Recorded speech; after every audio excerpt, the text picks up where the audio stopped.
Hi hello friends, പുതിയൊരു വീഡിയോയിലേക്ക് എല്ലാ കൂട്ടുകാർക്കും സ്വാഗതം. അങ്ങനെ നമ്മുടെ സച്ചിയും രേവതിയും കൂടെ അച്ചമ്മയ്ക്ക് ഒരു മാല വാങ്ങിക്കാൻ തീരുമാനിക്കുകയാണ്. അപ്പോൾ രേവതി പറഞ്ഞു കൊടുക്കുന്നുണ്ട് കേട്ടോ, എവിടുന്നെങ്കിലും കടം വാങ്ങിക്കാം, നമുക്ക് രണ്ടുപേർക്കും ജോലിയുള്ളതുകൊണ്ട് പെട്ടെന്ന് അങ്ങ് അടച്ചു തീർക്കാന്നൊക്കെ. അത് കേട്ട് സന്തോഷിച്ചു പോവാണ് നമ്മുടെ സച്ചി. അങ്ങനെ ആദ്യം ഒരു ഫിനാൻസറെ ചെന്ന് കാണും. അയാൾ ചോദിക്കുന്നുണ്ട് എത്രയാ പണം ഉദ്ദേശിക്കുന്നതെന്ന്. ഒരു 2.5 ലക്ഷം എന്ന് പറയുമ്പോൾ അയാൾ പറയും ബിസിനസ് ഒക്കെ ഇപ്പൊ ഡള്ളാണ്, അതുകൊണ്ട് വായ്പ കൊടുക്കാറില്ല, സച്ചി മറ്റെവിടെയെങ്കിലും അന്വേഷിക്കുക പറയുമ്പോൾ സച്ചി ഒരു കടക്കാരന്റെ അടുത്ത് പോവാണ്. അയാളും കൈമലർത്തുക മാത്രമാണ് കേട്ടോ ചെയ്യുന്നത്. മറ്റൊരാളോടും കൂടി ചോദിക്കുന്നുണ്ട്. അയാളും മറ്റൊരാളെ വിളിച്ചു നോക്കിയിട്ട് പറയും, സച്ചി നീ എന്തായാലും ചോദിച്ച എമൗണ്ട് കിട്ടാനൊന്നും പോകുന്നില്ല, നീ എന്തെങ്കിലും മാർഗം നോക്ക് എന്ന് പറഞ്ഞിട്ട് അയാളും പോവാണ് കേട്ടോ. ഇങ്ങനെ ടെൻഷനോട് കൂടിയിട്ട് നമ്മുടെ സച്ചി വീട്ടിലേക്ക് തന്നെ തിരിച്ചു വരികയാണ്. ആ സമയമാണെങ്കിൽ രവിയുടെ അടുത്ത് ശ്രുതി വന്ന് ചോദിക്കും, ഒന്ന് നിക്കച്ചാ, എന്താടാ എന്ന് ചോദിക്കുമ്പോൾ എനിക്ക് ശ്രുതിക്കും ഇന്ന് ആ റൂം ഉപയോഗിക്കാലോ അല്ല അച്ഛാ. രേവതിക്ക് ഇപ്പൊ ഭേദായില്ലേ, സച്ചിക്കാണെങ്കിൽ ടെറസിലോ ഹോളിലോ ഒക്കെ കിടക്കാലോ. അല്ല അച്ഛൻ പറഞ്ഞിരുന്നു രേവതിയുടെ കാല് ഭേദായ ഉടനെ അവർ ആ റൂം വിട്ടു തരുമെന്ന്. ഞാനെങ്ങനെ പറഞ്ഞോ എന്ന് ചോദിക്കട്ടെ രവി. പറഞ്ഞിരുന്നു. എത്ര നാളായ അച്ഛാ നന്നായിട്ടൊന്ന് ഉറങ്ങിയിട്ട്, അവരോട് അവരുടെ സാധനങ്ങളൊക്കെ മുറിയിൽ നിന്നൊന്ന് എടുത്തു മാറ്റാൻ പറ. അപ്പൊ രവി പറയും, ഞാൻ എന്തായാലും നിങ്ങളുടെ ഈ മുറി പ്രശ്നത്തിൽ ഇടപെടാൻ പോകുന്നില്ല, അത് നീയും സച്ചിയും കൂടെ തീരുമാനം എടുത്താൽ മതി എന്ന് പറയുമ്പോ, അയ്യോ അവനോടൊക്കെ ഈ കാര്യം സംസാരിക്കാൻ പോയാലേ അവൻ എന്റെ കഴുത്തിന് പിടിക്കും എന്ന് പറയുമ്പോ രവി പറയും, അപ്പൊ അറിയാലേ, എന്നാ പിന്നെ ഒന്നും ചോദിക്കാൻ വേണ്ടിട്ട് നിൽക്കണ്ട, അവർക്കറിയാം എപ്പ റൂം അവിടുന്ന് മാറി തരണമെന്ന്, അവര് ചോദിക്കാതെ തന്നെ മാറിക്കോളൂ എന്ന് പറയണേ. അയ്യോ അച്ഛാ ഒന്ന് പറ അച്ഛാ എന്നൊക്കെ പറയുമ്പോ രവി പറയും മിണ്ടാതെ നിൽക്ക് എന്നും പറഞ്ഞ് അങ്ങ് പോവാട്ടോ.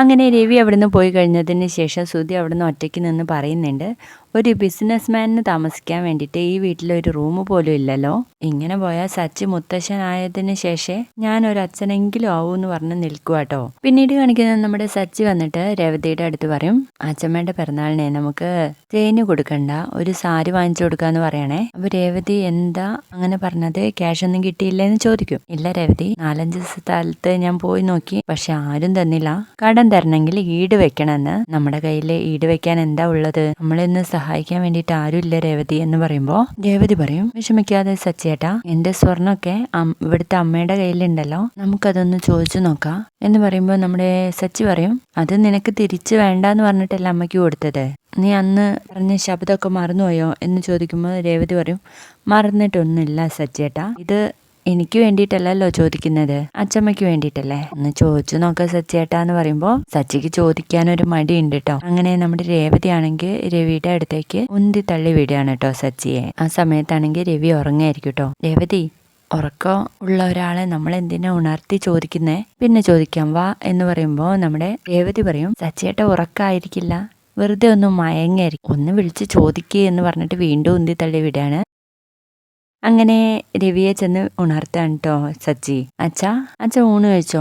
ഇല്ലടാ, നീ കഴിച്ചോ? ഞാനും കഴിച്ചിട്ടില്ല, എന്നാ നമുക്ക് ഒരുമിച്ച് കഴിക്കാം എന്ന് പറയണേ. അപ്പോഴും നമ്മുടെ രേവതിയുടെ മുഖത്തേക്ക് ഇങ്ങനെ നോക്കുവാണ് സച്ചി. ചോദിക്ക് സച്ചിയോട്ടാ എന്ന് പറയുമ്പോ, എന്താടാ? ഒന്നുമില്ല അച്ഛാ, എനിക്കല്ല രേവതിക്ക് എന്തോ ചോദിക്കാനുണ്ടെന്ന് പറയണേ. അപ്പോഴേക്കും രേവതി പെട്ടു എന്നായല്ലോ. രേവതി വന്നിട്ടും ചോദിക്കും, അച്ഛ ഊണ് കഴിച്ചോ?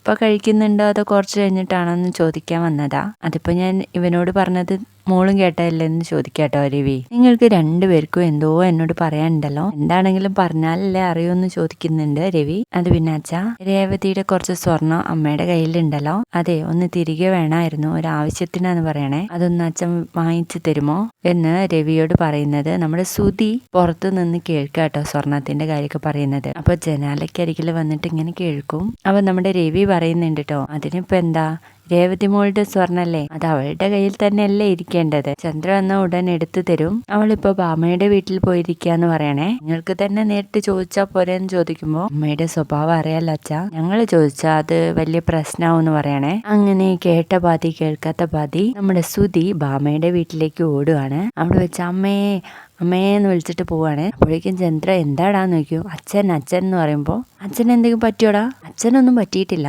അവിടെ സ്വർണത്തിന്റെ കാര്യം സംസാരിച്ചുകൊണ്ടിരിക്കുക. ഏത് സ്വർണത്തിന്റെ കാര്യം എന്ന് ചന്ദ്ര ചോദിക്കുമ്പോ, അന്ന് രേവതിയുടെ കുറച്ച് സ്വർണം എന്റെ കയ്യിൽ തന്നില്ലായിരുന്നു അമ്മ, അത് അമ്മയുടെ അടുത്ത് നിന്ന് തിരിച്ചു വാങ്ങിക്കാൻ വേണ്ടിയിട്ട് സച്ചി അച്ഛനോട് പറഞ്ഞു എന്ന് പറയുമ്പോഴേക്കും നമ്മുടെ ചന്ദ്രയ്ക്ക് ആകെ ടെൻഷൻ ആവാണ് കേട്ടോ. അവർക്കിപ്പോൾ എന്തിനാ സ്വർണം എന്ന് ചോദിക്കുമ്പോൾ അതൊക്കെ എന്തൊക്കെയോ ആവശ്യത്തിനാ അമ്മേ. ഇനിയിപ്പോൾ നമ്മൾ എന്ത് ചോദിക്കുമ്പോൾ നമ്മുടെ ചന്ദ്ര പറയും, എങ്ങനെയെങ്കിലും നീ ആ സ്വർണം എനിക്ക് എടുത്തുതാ, കടം വാങ്ങിച്ചിട്ടാണെങ്കിലും എങ്ങനെയാണെങ്കിലും വേണ്ടില്ല എന്ന് പറയുമ്പോൾ നമ്മുടെ ശ്രുതി പറയും, അത് എടുത്തു തരാൻ വേണ്ടിയിട്ട് പറ്റില്ല അമ്മേ.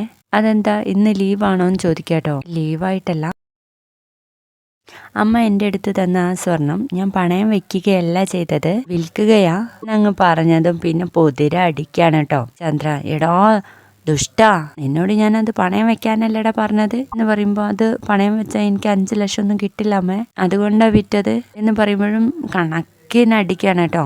അപ്പോഴേക്കും ബാമ വന്ന് പിടിക്കുന്നൊക്കെ ഉണ്ട്.